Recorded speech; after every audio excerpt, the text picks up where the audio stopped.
जय हिंद। मैं मुंबई से फिर एक बार आपके सामने देश और जनता के हित में मैं हूं रविंद्र जैन। सत्ता के अंदर अय्याशी टांगे फैला चुकी है। 99% सत्ताधारी अय्याश बन चुके हैं जो देश के पैसे पर, जनता के पैसे पर फुल अय्याशी करते हैं। शासन प्रशासन की मिलीभगत, देश में करप्शन का अड्डा, शासन प्रशासन की मिलीभगत, देश में मिलावट का अड्डा, शासन प्रशासन की मिलीभगत, देश में वसूली का अड्डा। आखिर जनता के लिए काम करने के लिए आने वाले ये सत्ताधारी अपनी अय्याशी का एक एजेंडा तैयार करते हैं और देश की जनता को कैसा उल्लू बनाते हैं। सत्ता पर आने के बाद हर आदमी के कपड़े खोलने पर आमादा अपनी ताकत का गलत इस्तेमाल करते हैं। पुराने जमाने की बात है कि जो राजा ने अय्याशी में अपना जीवन गुजारा वो आक्रमण का शिकार हो गया, सत्ता चली गई, जनता को बर्बाद कर दिया। इसी तरह भारत के अंदर 1947 के बाद से ये नेताओं की अय्याशी और अड्डेबाजी शुरू हो चुकी है। कितना पैसा इकट्ठा होता है, लेकिन ये पैसा इनके ऑफिसों, इनके घर, इनके बंगले और इनकी सिक्योरिटी के अंदर जाता है। जैसा देश इनके बाप का है। ये एसी में बैठ के टांगे ऊंची करके सिर्फ हुक्म चलाते हैं। हुक्म जहां इनका फायदा बैठेगा वहीं ये साइन करेंगे, बाकी साइन नहीं करेंगे। अब मजे की बात देखिए, 130 करोड़ की जनता के एक एक वोट पर ये चुन के आते हैं। चुनने के पहले 5 साल मेहनत करते हैं और आपको जब ये चुनाव आएंगे तो आपका हाथ जोड़ेंगे, आपको गले लगाएंगे, आपके कंधे पे हाथ रख कर फोटो खिंचाएंगे, क्योंकि इन्हें आपसे वोट लेना है। वोट लेने के बाद आपको पहचानने से इनकार कर देंगे। यह है भारत के नेता का कड़वा सच। फुल अय्याशी, रोज गाड़ियों में घूमना। जब एक नेता जाएगा तो 50 गाड़ियां आगे पीछे घूमेंगी। जैसे देश इनके बाप की जागीर है। ये पेट्रोल अपनी जेब से भरते हैं। महंगाई का सबसे बड़ा कारण इनके ऑफिस, इनके डिपार्टमेंट, इनका फुल खर्चा का अय्याशी। हजारों साल तक इन्होंने डिपॉजिट कर लिया भारत को लूटकर। ये सत्ता रहे या न रहे, लेकिन जनता को छीनने की इनकी आदत नहीं जाती। कोई भी नेता आने दो, एक ही रंग में रंग जाता है। कुछ समय ठीक काम करता है, उसके बाद अपनी अय्याशी में झूमने लग जाता है। झूम बराबर झूम शराबी, ये सब एक ही के चट्टे बट्टे हैं, या वो शासन हो या प्रशासन हो। हम सम्मान करते हैं सिर्फ देश की आर्मी का, जिनको गोलियां मिलती है खाने पर, सीने पर 24 घंटे गोलियों का निशाना। उनकी वजह से हम देश सुरक्षित है और हमारे देश की व्यवस्था सुरक्षित है। लेकिन देश के अंदर क्या होता है आखिर? इनको शर्म नहीं है, इन सत्ताधारी नेताओं को और शासन प्रशासन को। इनका एक ही काम है, कैसे वसूली की जाए, अपने घर में कैसा सोना लगाया जाए। अरे बेशर्मो, ये भारत संतों का देश है, वेदों का देश है।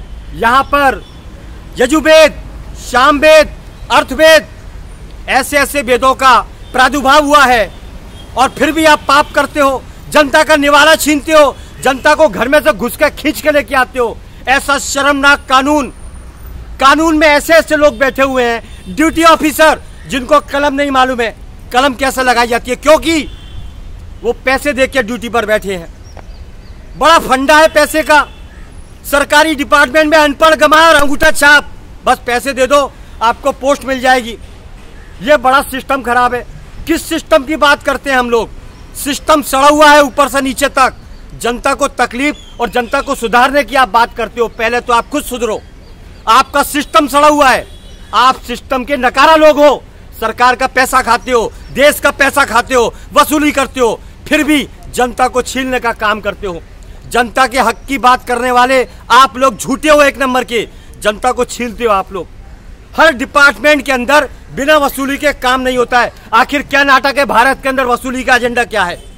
शासन प्रशासन के इतने सारे डिपार्टमेंट है, आखिर ये क्या करते हैं? गोटियां खेलते हैं।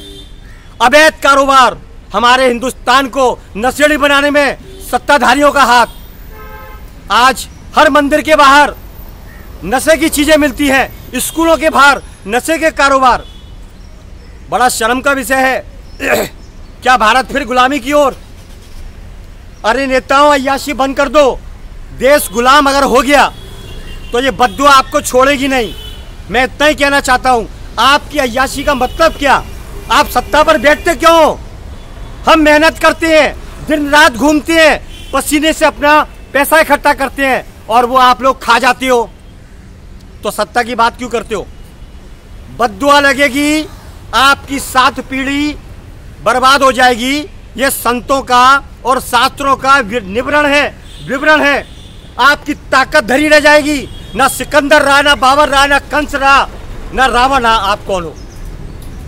मैं आपको समझाना चाहता हूं शास्त्रों के माध्यम से कि देश में न्याय प्रक्रिया लागू हो। यह देश संतों का है, यह देश महान आत्माओं का है, राम और कृष्ण का है, वेद और पुराणों का है। आप ऐसे अत्याचारी कैसे बन गए? किसका खून है आपके अंदर? हमें बताएं तो सही, या आपका डीएनए टेस्ट कराया जाएगा। शर्मिंदा ना करें हमारे भारत की मिट्टी को। यह भारत शिवाजी महाराज का है, यह भारत अहिल्याबाई का है, यह भारत महाराणा प्रताप का है, यह भारत पृथ्वीराज चौहान का है, जिन्होंने कभी हार नहीं मानी अपनी देश की मिट्टी के लिए। तो आप इस मिट्टी को शर्मिंदा क्यों करते हैं? आपका कोई अधिकार नहीं। अगर आप सच्चे हिंदुस्तानी हैं तो हमारे देश की जनता की मदद करें और सत्यता से अपने कर्तव्य का पालन करें। बस देश की जनता से यही कहना चाहता हूं कि आप चुपचाप बैठे रहेंगे तो आपका गला दबा देंगे और आपको हमेशा के लिए चुप करा देंगे, क्योंकि शासन प्रशासन में करप्शन का जहर घुल चुका है। इन्हें मानवता मालूम नहीं और मानवता का कत्ल करने के लिए ये तैयारी में बैठे हैं। बस इनकी बाहें ऊंची हो जाती है कि शासन प्रशासन का गलत फायदा उठाकर जनता को तकलीफ देते हैं। जनता के हितों की बात करने वाले ये 99% झूठे लोग हैं जो जनता के हित की बात करते हैं। आज पढ़ाई का खर्च बड़ा मुश्किल हो चुका है, घर खर्च चलाना मुश्किल हो चुका है। क्या बात करते हैं देश चलाने की? इनको सब फ्री है, इनकी जिंदगी फ्री है। देश की जनता सिर्फ मेहनत करती है, पसीना बहाती है और ये देश हित की बात करते हैं। देश की जनता को समझदार बनना पड़ेगा। मैं आप लोगों के लिए लड़ता रहूंगा जनहित में। मुंबई से मैं हूं रविंद्र जैन। जय हिंद।